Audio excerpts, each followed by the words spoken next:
আসসালামু আলাইকুম প্রিয় শিক্ষার্থীবৃন্দ, আশা করি যে যেখানে আছো ভালো আছো, সুস্থ আছো। আমিও তোমাদের দয়া আল্লাহর অশেষ সম্মতি ভালো আছি। আমি মোহাম্মদ মুখলেস উদ্দিন, সিনিয়র শিক্ষক, নান্দিয়া সাঙ্গন আদর্শ দাখিল মাদ্রাসা, শ্রীপুর, গাজীপুর। অনলাইন ক্লাসের পক্ষ থেকে সকলকে স্বাগত। আজকে আমরা সপ্তম শ্রেণীর সপ্তবর্ণা বিষয় থেকে কবিতা নিয়ে আলোচনা করব। প্রিয় শিক্ষার্থীবৃন্দ, যে যেখানে আছো বই খাতা কলম নিয়ে আমার সাথে যুক্ত হওয়ার জন্য আহ্বান রাখছি এবং ক্লাসটি মনোযোগ সহকারে শুনো। শিক্ষার্থীবৃন্দ, স্ক্রিনে কিছু ছবি তোমরা দেখতে পাচ্ছ। একতা, তারপর সমতা, এই সম্পর্কিত ছবি। তাহলে আজকে আমরা যে বিষয় নিয়ে আলোচনা করব, সাম্য। সাম্য কবিতা সুফিয়া কামাল লিখেছেন। তো এই কবিতাটি পাঠ করার পরে তোমরা যা আয়ত্ত করতে পারবে, সুফিয়া কামালের সংক্ষিপ্ত পরিচয় বলতে পারবে, নতুন শব্দগুলো অর্থ সহ ব্যাখ্যা প্রয়োগ করতে পারবে, বাক্য প্রয়োগ করতে পারবে। একতাবদ্ধ হয়ে কাজ করলে সবখানি জয় নিশ্চিত, উক্তিটি বিশ্লেষণ করতে পারবে। আমরা এখন বেগম সুফিয়া কামাল সম্পর্কে কিছু তথ্য জানব।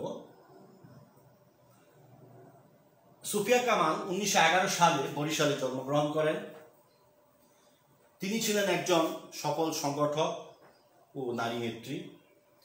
নারীদের সম অধিকার প্রতিষ্ঠা আন্দোলনে তিনি অগ্রণী ভূমিকা পালন করেছেন সবসময়। তার উল্লেখযোগ্য কাব্য গ্রন্থের মধ্যে সাজের মায়া, মায়া ও কাজল, মায়া কাজল, তারপর কেয়ার কাকা উল্লেখযোগ্য। তিনি 1999 সালে মৃত্যুবরণ করেন। তো আমরা এখন কবিতাটি পাঠ করব, তোমরা মনোযোগ সহকারে পাঠ করো। সাম্য, সুফিয়া কামাল। শতেকের সাথে শতেক হস্ত মিলে একত্রিত, সব দেশে সব কালে কালে সবে হয়েছে সমুন্নত। বিপুলা পৃথিবী প্রসারিত পথ, যাত্রীরা সেই পথে চলে কর্মের আহ্বানী কোনো অনন্তকাল হতে। মানব জীবন শ্রেষ্ঠ, কঠোর কর্মে সে মহিয়ান। সংগ্রামে আর সাহসে প্রজ্ঞা, আলোকে দীপ্তিমান। পায়ের তলায় মাটিতে, আকাশে সম্মুখে সিন্ধু জলে, বিজয় কেতন উড়িয়ে মানুষ চলিতেছে দলে দলে। তা আমরা কিছু নতুন শব্দের অর্থ জানব। কেতন পতাকা, শতেক 100, তারপর সংগ্রাম লড়াই। তো আমরা এখন কবিতাটি প্যারা বাই প্যারা বিশ্লেষণ করার চেষ্টা করব। তোমরা মনোযোগ সহকারে শোনো। বলতেছে, শতেকের সাথে শতেক হস্ত মিলে একত্রিত, সব দেশে সব কালে কালে সবে হয়েছে সমুন্নত। শতকের মানে 100 হাত। তুমি 100 হাত যদি আমরা একসাথে করতে পারি, একত্রে মিলিত করতে পারি, তাহলে সব দেশে সব কালে কালে সবে হয়েছে সমুন্নত। সমুন্নত মানে অতিশয় উচ্চ, মানে একটি সাফল্যের একবার উঁচু শিখরে আমরা কিন্তু বসতে পারব। কবি এভাবে শুরু করেছেন যে তিনি কবিতার নামই হলো সাম্য, মানে সমতা। সকলেই আমরা সমান।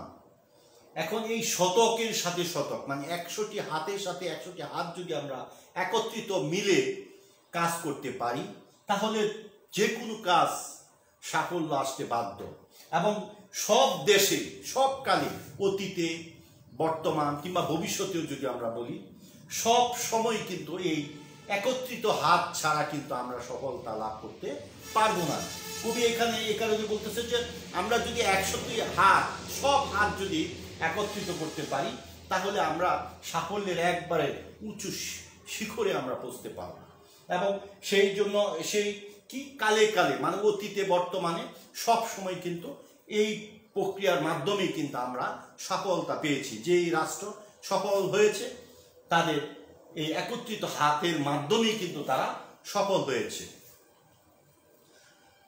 আমরা পরের অংশে দেখব যে বিপুলা পৃথিবী প্রসারিত পথ, যাত্রীরা সেই পথে চলে কর্মের আহ্বানে কোন অনন্ত কাল হতে। যে বিপুলা, বিপুল মানে বিশাল এই পৃথিবী, এই যে বিশাল পৃথিবী প্রসারিত পথ, এই যে বিস্তর পথ, হ্যাঁ এই প্রসারিত পথ, যাত্রীরা সেই পথে চলে কর্মের আহ্বানে কোনো অনন্তকাল হতে। অনন্ত মানে যার শেষ নেই। এই যে বিশাল এক পৃথিবী, প্রশস্ত পৃথিবীতে বিস্তর লাভ করেছে, এই যে যা কিছু এই পৃথিবীতে অর্জিত হয়েছে, হ্যাঁ আমরা যা লাভ করেছি সব কিছু কিন্তু এই ঐক্যের ফসল। এবং যত কর্মের যত আহ্বান করা হয়েছে, অনন্ত যার শেষ নেই, অনন্ত মানে যার শেষ নেই, হ্যাঁ কাল হতে মানে এই যে অতীত থেকে কিংবা ভবিষ্যতে কিংবা বর্তমানে এই যে কাজের যে কোনো শেষ নেই। আমরা একত্রিত হয়ে যে কাজ করতেছি, সেই কাজের মাধ্যমেই কিন্তু আমাদের সেই সফলতা আসতেছে। এবং সেটা ওই বিশাল এই পৃথিবীতে, পৃথিবীর প্রতিটি জায়গায়, হ্যাঁ সব জায়গায় কিন্তু আমরা একত্রিত হয়েই কাজ করার মাধ্যমেই কিন্তু আমরা সেই সফলতা অর্জন করতে পারি।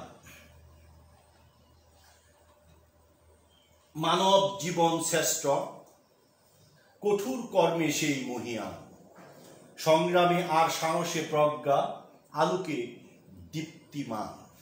বলতেছে মানব জীবন শ্রেষ্ঠ, কঠোর কর্মে সেই মহিয়ান, মহিয়ান মানে সুমহান, সংগ্রাম লড়াই আর সাহসে প্রজ্ঞা, প্রজ্ঞা মানে গভীর জ্ঞান, হ্যাঁ আলোকে দীপ্তিমান, দীপ্তিমান মানে উজ্জ্বল। এই যে মানব জীবনের যে শ্রেষ্ঠ, এই যে কঠোর কর্মের যে মহিয়ান, হ্যাঁ আমরা এই যে সুমহান কিংবা আমরা যে মানব জীবনের যে শ্রেষ্ঠত্ব অর্জন করতে আমরা যদি করতে চাই, তাহলে অবশ্যই আমাদের কঠোর পরিশ্রম করতে হবে। বঙ্গবন্ধু জাতির জনক বঙ্গবন্ধু শেখ মুজিবুর রহমান, তিনি কিন্তু আমাদের জাতির জনক। তিনি এই যে আমাদের এই বাংলাদেশকে আমাদের মাঝে উপহার দিয়ে গেছেন। জাতির জনক বঙ্গবন্ধু শেখ মুজিবুর রহমান যদি জন্ম না হতো, তাহলে কিন্তু আমরা এই বাংলাদেশের অস্তিত্ব কল্পনা করতে পারতাম না। এই স্বাধীনতার এই আমরা যে একটি রাষ্ট্র পেয়েছি, তা বঙ্গবন্ধু জাতির জনক বঙ্গবন্ধু শেখ মুজিবুর রহমানের কঠোর পরিশ্রমের ফসল। তিনি বারবার কারাবরণ করেছেন, তিনি মানুষের কণ্ঠ, মানুষের যে ভালোবাসা পেয়েছেন, সেটাও অনেক পরিশ্রমের ফসল। এবং এই যে বাঙালিরা এত পরিশ্রম করছে, হাড় ভাঙা পরিশ্রম করছে, হ্যাঁ এটা এই পরিশ্রমের মাধ্যমেই কিন্তু আমাদের এই দেশ আজকে সামনের দিকে এগিয়ে যাচ্ছে। এবং সেই কঠোর পরিশ্রমের মাধ্যমেই কিন্তু আমরা আমাদের সফলতা পাচ্ছি। আর যদি আমরা সেই আমাদের মধ্যে সেই প্রজ্ঞা কিংবা আমাদের মধ্যে যদি সেই সফল হওয়ার জন্য যে সেই আকাঙ্ক্ষা যদি আমাদের মধ্যে না থাকতো, আমরা যদি সেই পরিশ্রম না করতাম, আমরা যদি সকলে একত্রিত মিলে কাজ না করতাম, তাহলে কিন্তু আমাদের এই সাফল্য আসতো না। হ্যাঁ অবশ্যই একটি রাষ্ট্রের সাফল্য নির্ভর করে সাম্যের উপর, একটি রাষ্ট্রের সাফল্য নির্ভর করে এই কঠোর পরিশ্রমের উপর। পায়ের তলায় মাটিতে আকাশে, সম্মুখে সিন্ধু জলে, বিজয় কেতন উড়িয়ে মানুষ চলিতেছে দলে দলে।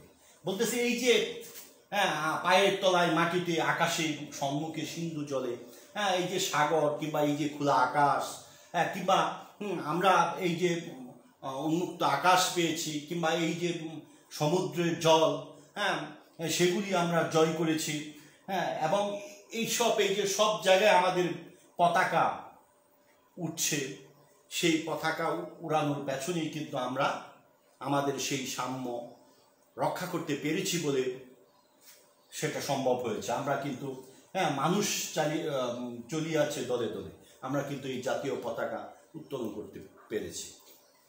তাহলে অবশ্যই আমাদেরকে কোনো কিছু সফল হতে হলে একতাবদ্ধ থাকতে হবে। তো এই যে সাম্য কবিতাটি তোমাদের মাঝে যে মেসেজটি কবি দিতে চেয়েছেন তা হলো আমাদের সকলকে একত্রিত হয়ে আমরা যে সবাই একযুগে মনোযোগ সহকারে কাজ করে যাই তাহলে অবশ্যই আমাদের সফলতা আসবে। এবং আমরা প্রতিটি পর্যায়ে, তা হোক পরিবার, তা হোক সমাজ, তা হোক রাষ্ট্র, সর্বক্ষেত্রে যদি আমরা সকল হাতকে একত্রিত করতে পারি, এখানে যদি কোনো দ্বন্দ্ব বিভেদ সব কিছু ভুলে গিয়ে কাঁধে কাঁধ রেখে কাজ করে যায় তাহলে আমাদের সাফল্য আসবে। আমরা আমাদের এই দেশটিকে একটি সমৃদ্ধ উন্নত রাষ্ট্র হিসাবে গড়ে তুলতে পারব।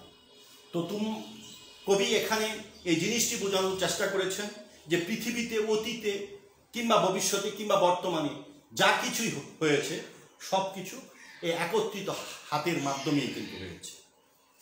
তো প্রিয় শিক্ষার্থীবৃন্দ, এই যে মেসেজটি তোমরা সবসময় মনের মধ্যে গেঁথে রাখবে, তাহলে একটি রাষ্ট্র সামনের দিকে এগিয়ে যেতে বাধ্য। তোমরা একটি কাজ খাতায় তুলে নাও। সুফিয়া কামালের সংক্ষিপ্ত জন্ম পরিচয় 3টি বাক্যে লিখো। আরেকটি কাজ লিখতে পারো, বাড়ির চেষ্টা করবে। এই কাজগুলি যত বেশি করবে তত বেশি তোমাদের জ্ঞানের যে চর্চা সেটা সম্ভব হবে, সেটা হবে। একতাবদ্ধ হয়ে কাজ করলে জয় নিশ্চিত, উক্তিটি বিশ্লেষণ করো। একতাবদ্ধ হয়ে যদি তোমরা যে কোনো কাজ করো, কথায় আছে যে 10 মিলে করি কাজ হারি জিতি নাহি লাস, মানে 10 জনে মিলে যদি একটি কাজ করি অবশ্যই সেখানে সফলতা আসবে। আমরা এখন কিছু মূল্যায়ন করব। তোমরা প্রশ্নের উত্তরগুলি দেওয়ার চেষ্টা করবে, মনে করার চেষ্টা করবে। কবি সুফিয়া কামাল কত সালে জন্মগ্রহণ করেন? 1913 সালে। নিচের কোনটির সাথে সাম্য কবিতার মিল রয়েছে? যেমন একতাই বল, অর্থই অনর্থের মূল, জোর যার মূল্য তার, স্বাস্থ্যই সকল সুখের মূল। একতাই বল, এই কথাটাই কিন্তু বারবার কবি বোঝানোর চেষ্টা করেছে। সব দেশে মানুষ কিভাবে উন্নত হয়েছে? একক প্রয়াসে, না সভ্যতার বিকাশে, না অর্থনৈতিক বিকাশে, না সম্মিলিত প্রয়াসে? অবশ্যই সম্মিলিত প্রয়াসে। মানে 10 জনে মিলে 100টি হাত যদি একত্রিত করে আমরা কাজ করি তাহলে সফলতা অবশ্যই আসবে। তোমরা একটি বাড়ির কাজ খাতায় তুলে নাও। ধর্ম, বর্ণ, গোত্র, শ্রেণী ভেদে সকল মানুষের মধ্যে সম্প্রীতি ও সৌহার্দ্যের পরিবেশ সৃষ্টি করতে আমাদের কি করতে হবে তা 10টি বাক্যে লিখো। যে ধর্ম, বর্ণ, গোত্র, শ্রেণী ভেদে সকল মানুষের মধ্যে সম্প্রীতি ও সৌহার্দ্যের পরিবেশের সৃষ্টি করতে আমাদের কি করতে হবে তা 10টি বাক্যে লিখো। এই যে সাম্যের কথাই কিন্তু এখানে চলে এসেছে। সকলের সৌহার্দ্যের কথা এবং এই পরিবেশটা কিভাবে সৃষ্টি করা যায়, সেই সৃষ্টি করার ক্ষেত্রে কি করতে হবে সেই 10টি বাক্য তোমরা সুন্দর করে লিখবে। তো প্রিয় শিক্ষার্থীবৃন্দ, আশা করি এই কবিতাটি সুন্দরভাবে তোমরা বুঝতে পেরেছ। আগামী ক্লাসে সকলকে আমন্ত্রণ জানিয়ে আজকের মতো আমি এখানেই আমার এই ক্লাসটি শেষ করছি। সকলকে ধন্যবাদ। আসসালামু আলাইকুম।